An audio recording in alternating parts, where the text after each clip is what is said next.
Hello, my amazing kindergarten artists. This week, we are finishing up our hot cocoa still lifes. Last week, we did our patterns in the background, including line and shape patterns. And this week, we're going to find out more about what a still life is, and I'm going to teach you how to make your own hot cocoa mug on paper. So, without any further ado, my kindergarten friends, let's go take a look at what art materials we need to finish our project this week.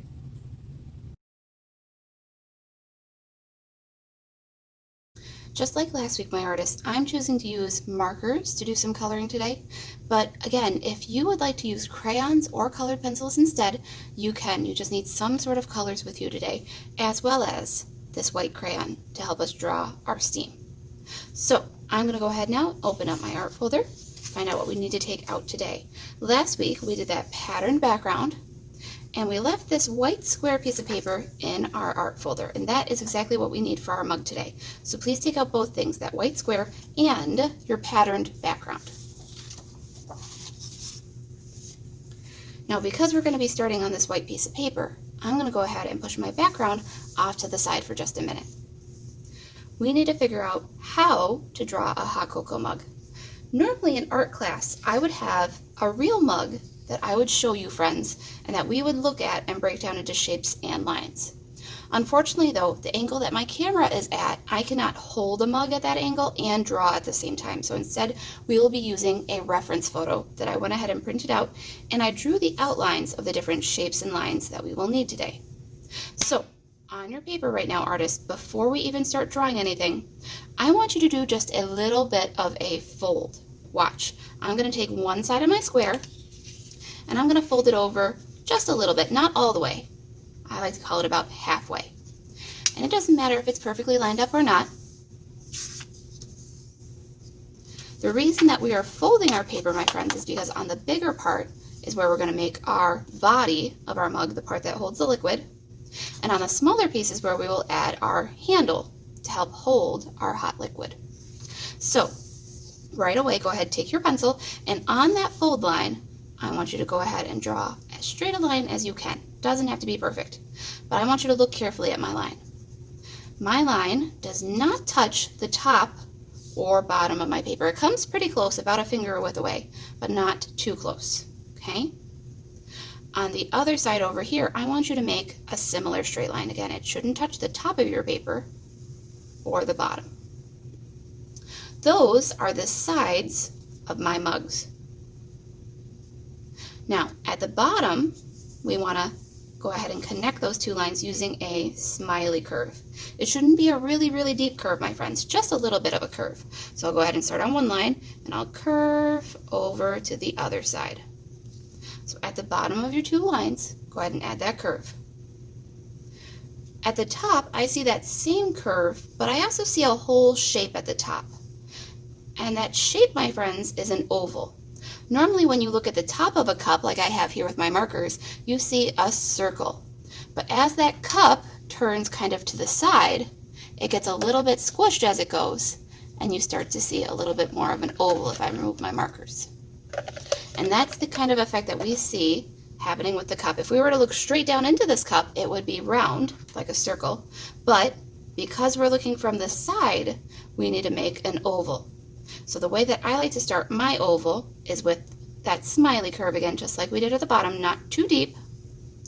And then I also do a frowny curve on top of it again, not too deep of a curve.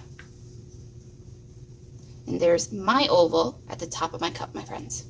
We've just went ahead and made the whole body of our mug just using a few lines and one shape. The last part of our mug that we need to add is the handle, and we're actually going to use a backwards facing letter for this part. So if you look at the handle, my friends, and the letter that it makes, you should see, well, a backwards letter C, right?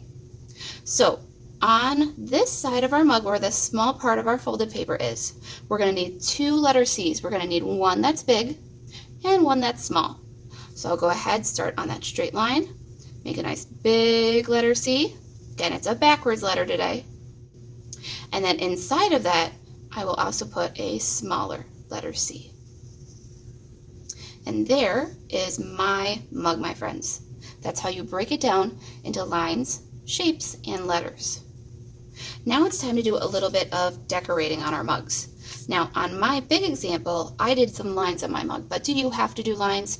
Of course not, my friends. You can decorate your mug however you would like. You can also decorate on the handle if you'd like, but don't decorate in the top oval because that's where we're going to put our hot cocoa in a minute, okay?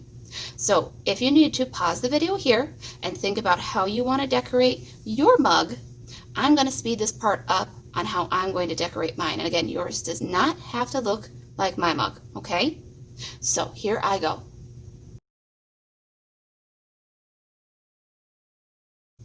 So here's how my mug turned out. I decided to decorate mine with a rainbow, and I even added a rainbow handle. So now that I finished decorating mine, I'm going to go ahead and add in my hot cocoa. So I can find either a brown marker or crayon or colored pencil. And I need to go to this top part, and I need to add one more frowny curve under the one that I already have. So you don't want to color all the way to the tippity top, my friends, otherwise your hot cocoa will spill out. So add that frowny curve, and then we'll go ahead and color that shape in with our brown. Now again, you should also have a white crayon or a white colored pencil to add some marshmallows in if you'd like. Now, you don't have to do this step if you don't want to, or you could also draw a couple marshmallows off to the side here on this piece of paper that we could cut out and glue into your hot cocoa as well. So either way, if you want to draw your marshmallows in with your white crayon, or maybe if you don't have a crayon, go ahead and draw just a couple cute little marshmallows off to the side so that way we can cut those out. And that's exactly what we need to do next, kindergartners, is cut out our mug. But what lines do we cut on? I'm going to go ahead and draw around on mine the lines that I am going to cut on, because there's a lot of different pencil lines, but if we cut on all of our pencil lines, my friends, we're going to end up with our mug kind of being in pieces. So I'm going to follow around the outside of my mug, and when I get to points like here, I don't want to keep going up inside my mug. I want to go around the handle to make sure I don't cut my handle off. If you do accidentally cut something off, my friends, do not worry, because you will be able to glue it back together when we put our mug on our background paper. So I'm going to cut on that nice dark black line that I just put around my mug. If you feel like adding that black line on yours will help, please pause the video here and look where I added my line so you can do the same line, okay? Alright, I'm going to go ahead and cut now on that black line. Get my mug cut out and even my cute little marshmallows as well.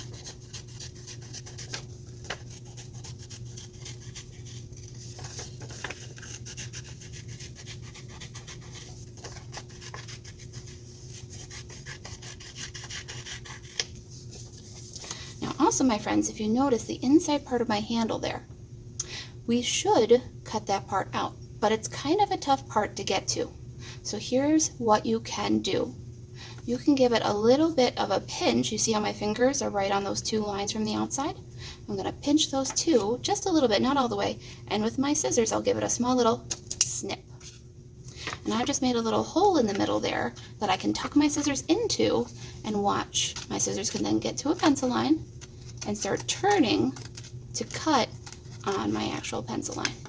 And it might be a little tough at first, friends. You might mess up a little bit and get off your lines a little, but try your best to cut out this inside part of your mug. If you need to stop and maybe turn and go another way as well, you can. And look at that. I was able to get it out almost like it's a real mug that I could hold right now. Alright, I'm going to grab out my cute little marshmallows as well. I'm going to cut off those extra little bits I don't need and get these cuties cut out. That way I can glue them down into my cup. And gluing is our next step, my friends.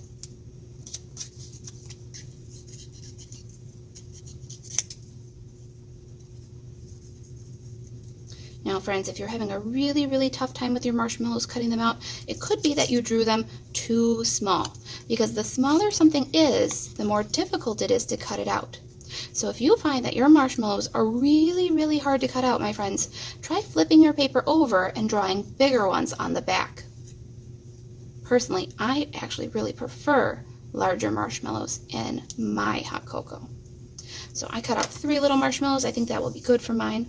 I'm going to go ahead and give them each a small little dot of glue, before we talk about gluing our cup onto our background, my artists.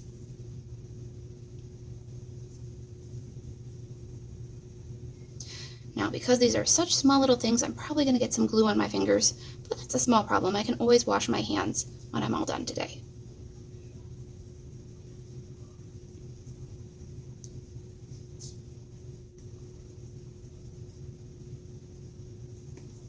All right, I've got my little marshmallows glued in. Time to glue my mug onto my artwork. Now I can decide where I want it to go. If I want it to go close to the bottom or closer to the top, more in the middle. I might move it around a little bit first and decide where I want it to go. And then remember, we want to flip it over and put our glue on the back side. Again, I'm just going to use my dot, not a lot. If you have a glue stick, you can always use your glue stick as well, my friends. Just don't forget to go around the whole body and also glue on your handle too. I'll use my two hands now to flip it over because it's got plenty of glue on there and line it up. And I'll put my mug right about there. All right, time to hold and count to 10. 1, 2, 3, and 4, 5, 6, 7, 8, 9, 10. All right, artists, we are down to our last step now. Because our hot cocoa is nice and warm, we want to add just a little bit of steam coming up from our cup, which is why we have that white crayon with us today. Mine's a little dirty, so I'm going to rub off some of that blue that I have on mine, get it nice and clean. Now what you want to do, my friends, is start close to your cup and then kind of wiggle your lines up as you go. If you want to also add some swirling lines, because sometimes it swirls, you could also make your steam kind of swirl up too. I like to add maybe 3 to 5 lines, and then I like to do some ghost lines too, where I very, very lightly drag my crayon on top. Try to make them different heights too. If you notice, some of mine are tall and some of them are kind of short. So there is my hot cocoa still life, my friends. I'll zoom you in nice and close so you can see my steam coming up. All right, artists, so I have a little bit of cleanup to do today, some scraps to throw away, some glue bottles to close, but in SeeSaw, you will go ahead and take another photo of your artwork to please turn in. So go ahead and turn this in on SeeSaw, please. For now, I'll go ahead and say goodbye, and as always, have fun creating, my friends.